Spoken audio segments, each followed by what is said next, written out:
나무아미타불, 나무아미타불, 나무아미타불. 반갑습니다. 오늘의 제목은 행수를 취하여 죽게 된 아우, 행수를 아내로 맞이하여 자신이 죽게 된 그런 동생, 이런 뜻입니다. 옛날 라열리국의 장사꾼 형제가, 두 형제가 살고 있었습니다. 그런데 그 중에 행은 장자의 딸을 아내로 맞이하기로 하였는데, 그런데 그 장자의 딸은 아직 나이가 너무 어려서 시집을 올 수 없는 상태였습니다. 그리하여 행은 장자의 딸과 혼인 언약을 한 채로 상인들과 함께 먼 나라로 장사를 떠나게 되었습니다. 그 장자의 딸이 나이가 어려, 그러니까 약혼만 하고 먼 나라로 장사하러 떠나게 되었다 하는 것입니다. 그런데 여러 해가 지나도록 장사를 갔던 그 형이 돌아오지 아니하자 어느 날 그 장자는 그 장사간 형의 동생에게, 아우에게 말하기를, 자네의 형은 먼 나라로 장사를 가서 아직도 오지 않고 있다. 혹 죽었을지도 몰라. 내 딸을 자네 형에게 주기로 약속했으니 자네라도, 동생인 자네라도 아내로 맞이하는 게 어떤가 하고 장자가 행수를 아내로 맞이하라 이렇게 권하는 것입니다. 그러자 동생이 형님이 돌아가신 것이 확실하지 않은 지금 이때 어찌 제가 행수될 분을 아내로 맞이할 수가 있겠습니까? 라고 장자에게 말하자 장자는 딸을 빨리 혼인시킬 그러한 목적으로 거짓으로 행이 죽었다는 편지를 써서 동생에게 보냈다는 겁니다. 동생은 행이 죽었다는 그러한 편지를 받았다고 장자에게 말도 합니다. 그 장자의 끝없는 요구로 동생은 장자의 딸을, 즉 행수되기로 했던 그분을 아내로 맞았다는 것입니다.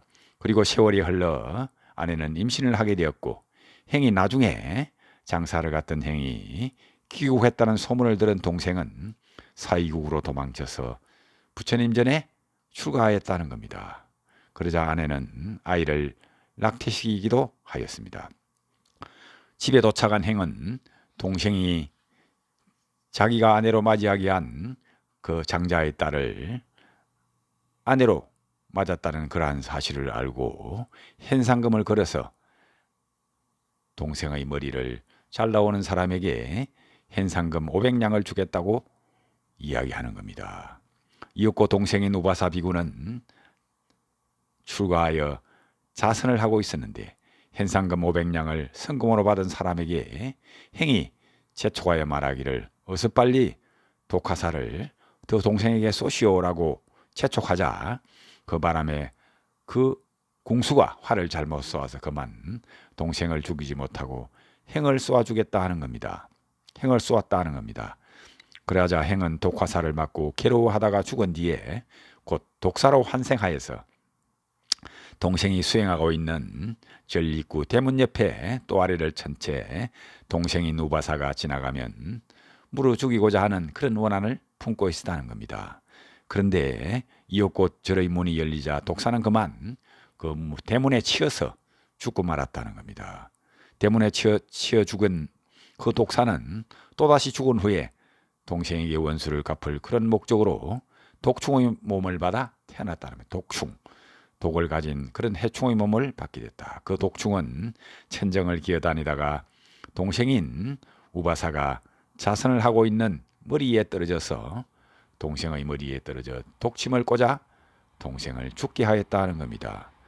오늘 이 같은 인연은 한량없는 세월 전에 한 백지불이 있었는데 그 백지불이 깊은 산속에 수행하고 있었는데 그때 어떤 사냥꾼이 산짐승을 잡으려고 하자 백지불은 짐승들을 가엾이 여겨서 모두 도망치게 하였다 하는 겁니다.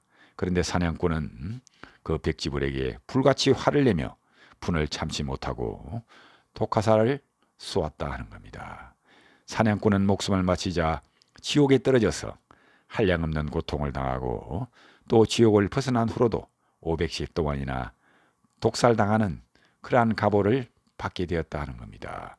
백지불인 스님에게, 수행자에게 독화살을 쏜 그 가보로 지옥에 떨어졌다가 500세 동안 도가사를 맞고 죽는 그런 가보를 받는다는 겁니다. 그리고 금생에 아라한이 되었지만 아직 그 인연이 다하지 않아서 동생인 우바사는 행인 독숭에 쏘여 목숨을 잃게 된 것이다 하는 겁니다. 이 백지불이란 바로 서성 없이 홀로 깨달은 그런 사람을 말하는데 독각이라고 불리기도 합니다. 그래서 본의 아니게 행수를 취하여 죽게 된 아우의 사례를 오늘 살펴보게 됐습니다. 감사합니다. 나무 아미타불, 나무 아미타불, 나무 흥락도사 아미타불.